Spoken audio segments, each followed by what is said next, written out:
حضرت سیدنا عمر رضی اللہ تعالی عنہ جلیل القدر ہستی ہیں جنہیں حضور علیہ السلام نے اللہ سے مانگ کے لیا۔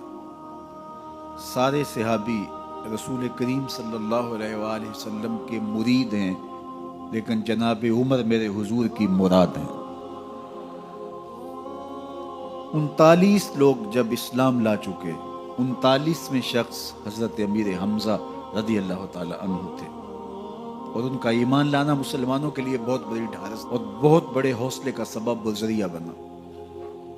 تو میرے حضور نے ہاتھ اٹھا لیے، کہا اے اللہ، ایک شیر دیا ہے امیر حمزہ، ایک شیر اور عطا کر دے، اب تیری مرضی، عمر بن خطاب دے دے یا عمر بن حشام دے دے۔ حضور دعائیں مانگ رہے اور یہ ہاتھ میں تلوار لیے غیظ و غضب سے بھرے ہوئے گھر سے نکلتے ہیں کہ بانی اسلام کا چراغ ہی بجھا دینا ہے۔ راستے میں ایک صاحب ملے اور کہا کہ عمر، تیور کوئی اچھے نہیں لگتے، خیر تو ہے، کدھر جا رہے ہو؟ کہا چراغ اسلام بجھانے جا رہا ہوں، یہ روز کا مسئلہ ختم ہونے لگا ہے میرے ہاتھوں۔ مسکرا کے بولے گھر کی خبر تو لو۔ کہا میرے گھر کو کیا ہوا؟ کہا تمہاری بہن فاطمہ بھی نوکر بن گئی ہے رسول اللہ صلی اللہ علیہ وسلم کی۔ غصے سے بھرے ہوئے اپنی بہن کے گھر کا رخ کرتے ہیں، اندر سے قرآن پڑھنے کی آواز آ رہی، غصہ اور بڑھ جاتا ہے، دروازے کو زور زور سے کھٹکھٹاتے ہیں۔ اہل خانہ سمجھ گئے ماجرا کیا ہے، گرجدار آواز ہے جناب عمر کی، دروازہ کھولو۔ جلدی سے معلم کو چھپا دیا اور بہن آگے بڑھ کے دروازہ کھولا۔ کہا تم سابی ہو گئے ہو، دین چھوڑ دیا تم نے، بتوں کی وفا ترک کر دی اور بے تحاشا مارنا شروع کیا۔ بہن کا سر پھٹ جاتا ہے، خون بہنے لگتا ہے اور یہ مارتے چلے جاتے ہیں۔ فاطمہ بنت خطاب بولی عمر تم خطاب کے بیٹے ہو، سنو میں بھی خطاب کی بیٹی ہوں، جو ظلم جو جبر کرنا ہے کرو، میں محمد عربی کا دامن نہیں چھوڑوں گی۔ سوچنے پہ مجبور ہو جاتے ہیں وہ کون سی طاقت ہے جس نے بجلیاں بھر دی اس کے اندر۔ کہا جو تم پڑھ رہے تھے مجھے بھی سنا سکتے ہو؟ کہا تمہیں غسل کرنا ہوگا۔ عمر اپنے بدن کو دھو رہے ہیں، میرا رب دل دھو رہا ہے۔ اتنے میں معلم بھی قرآن لے کر آ جاتے ہیں اور قرآن کی تلاوت ہونے لگتی ہے۔ طٰہٰ ما انزلنا علیک القرآن لتشقیٰ، 14ویں رات کے محبوب چاند، ہم نے قرآن اس لیے نازل تو نہیں کیا تھا کہ تم مشقت میں پڑ جاؤ۔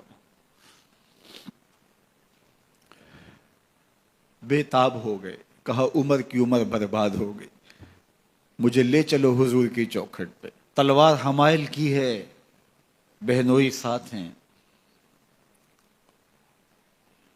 اور حضور کی بارگاہ میں حاضر ہو رہے ہیں۔ دروازے کے سوراخوں سے دیکھا تو صحابہ تشویش کا اظہار کرنے لگے کہ عمر آ رہا ہے، تلوار حمائل کی ہے، ارادے اچھے نہیں لگتے۔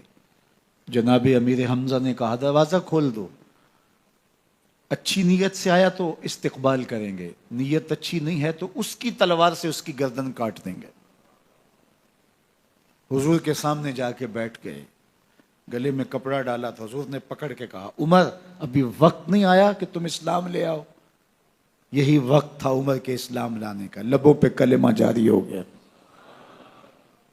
اللہ اکبر کی صدا اس زور سے گونجی کہ مکے کی گلیاں گونجنے لگیں۔ اسلام لانے کے بعد حضور سے پوچھتے ہیں حضور کیا ہم حق پر نہیں ہیں؟ فرمایا ہم حق پر ہیں۔ اللہ کا دین سچا نہیں ہے؟ کہا اللہ کا دین سچا ہے۔ آپ اللہ کے سچے نبی نہیں ہیں؟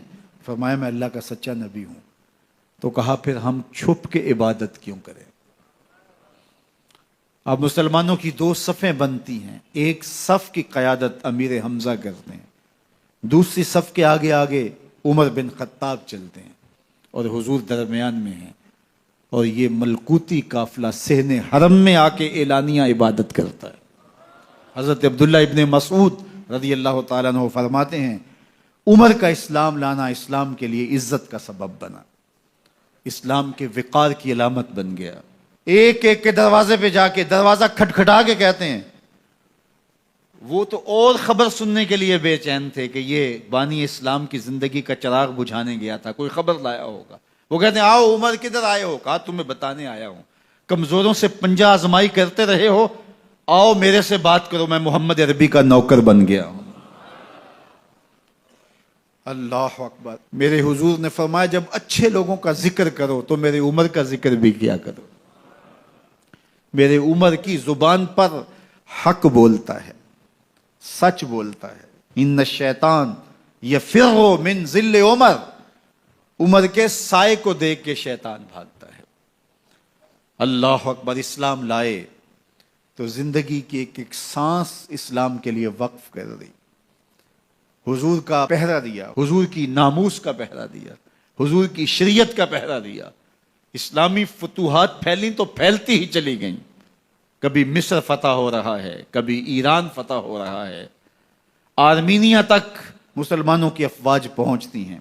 22 لاکھ مربع میل پر حضرت عمر رضی اللہ تعالیٰ عنہ کی سلطنت پھیل جاتی ہے۔